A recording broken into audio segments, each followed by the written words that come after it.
have a great mortgage question this week. It comes from Marissa Stone of Surrey. Marissa would like to know what the difference is between a co-signer and a guarantor. That's a really good question, sir. Thanks very much. Marissa, that was fabulous. That's a good question. What happens when you buy a home? If you normally buy a home, you're a couple, either common law or married, or two friends buying a property. When you buy it, you normally get qualified based on the fact that you're both qualifying for the mortgage and you both want to be on title. So that would be a co-signer, so that you're on title. It's like a co-ventor, they call that in legal terms. So what you're doing is that you're both on title, both on mortgage, and normally what happens in BC is that you have the survivor process whereby if one of them passes away, then the other person gets a house automatically, as opposed to not doing that. So that would be what a co-signer is. And on guarantor, what that happens is that they're only on the mortgage. So let's go back to the co-signer. The co-signer is on the mortgage and on the title. So in the event that the mortgage payments are not made, they go after both people. If you're a guarantor, if the mortgage payments are not made, you as a guarantor may be the last person to hear about the fact that those payments were not made, because they normally go to the person that's on title to tell them, obviously talk to them about the fact they're not making their payments. So they're only on the mortgage. And this is good for parents helping kids getting out to their first home. When I first got here back in the Ladner-Tsawwassen area, back in the early 90s, we would have kids buying a home in the community and they want to stay close to home. And so parents would help them buy that property until such time as they could afford that 3 to 5 years down the road. So that's a really good thing. It's also good for sisters or brothers, maybe parents helping their siblings to get back into the housing market after some kind of personal event. It might be a divorce, might be a separation, might be some kind of business collapse, job loss, that type of thing. So they're coming back in the market. They may have bruised credit. They may not have enough income to qualify. So they'll help them get back in the market until such time as they get back on their feet. Could be someone graduated from university, got a great degree, got a great job, only been on the job for 3 months.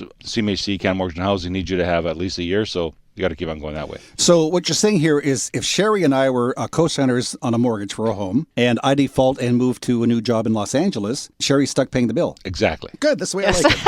Okay. Well, you can always get more information online by visiting billymac.com. That's Billy with an I, not a Y, MAC.com, or by calling Bill at 604-684-4663. That's 604-684-HOME. Don't worry, I won't leave you stuck with the mortgage. Thank you. All right. You're listening to the Radio Real Estate Show on AM 650.